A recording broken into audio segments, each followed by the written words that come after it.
কুরআন আল্লাহ রাব্বুল আলামিন কুরআন ইবন যে ইজ্জত শরফ সম্মানে वाला কুরআন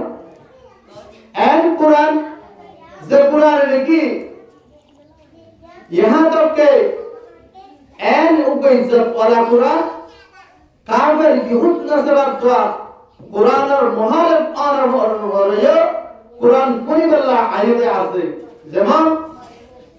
আবু জাহাল আখনাফ বিন শুরাইক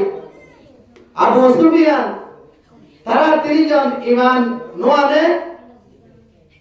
আবু সুফিয়ান ফরজে কেনে ঈমান আনবে আল্লাহ রাসূলের ওর তাই ঈমান আনিবার আগে তারা তিনজন কিন্তু মসজিদে নববীর মাঝে হুজুর সাল্লাল্লাহু আলাইহি ওয়াসাল্লামের জতমায়ে কিন্তু আল্লাহর পয়গম্বর জতমায়ে কেঙ্গরিতা মসজিদে নববীর মাঝে আল্লাহর পয়গম্বর কোরআন তেলাওয়াত করিতা এবং কোরআনের কোন সূরা লগে নামাজ পড়িতা এতু নামাজে আবু জাহাল আখনাফ বিন শুরাইক আবু সুফিয়ান তারা তিনজন একজন একটা গতুন একজন একজনের নদকে একজনের জনের নদে ঘরের অবস্থা মাঝে নিজের নিজে একা একা আয়ারে সারড়া গতুন কোরআন পড়িতা এন কোরআনিবা তারা আয়ারে গুয়াকে তারা কোরআনের মুহালেফত इतरा के जो किताब मारे लगे थे कुरान सुनते सुनती तरह मुसलसल तीन दिन के जो कुरान सुनी तो अल्लाह पैगंबर और कुरान जुबान पवित्र जुबान रब्बानी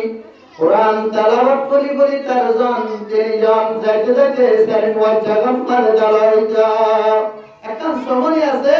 তারা তিনজন এক জায়গায় জমা হইতো এত নম্বরে তারা তিনজন কে করেন দালাওয়ায়ে তম্মাদে মুসলসল 3 দিন লাগাতার 3 দিন কুরআন পড়ি আর কোনিয়ারে আর দিন তারা তিনজন একজনের কোন একজনে মুসল্লাতে ও আবু জাহাল ও আবু সুফিয়ান আখনাফ বিন শুরাইক আনারা প্রতিদিন রাতিয়া হত্যা কাজে এবং আনার 3 দিন পর্যন্ত দেখা গেল এতো নামাজে হাতে ও আবু জাহাল ও আখনাফ বিন শুরাইক আর আমাদের দিলের কথা কি হইতাম হারে বুঝাইতাম আল্লাহর পয়গম্বর হতে কোরআন পড়লে দিলের মধ্যে মানে নেবারে সুন্দর লাগে দে আর আমাদের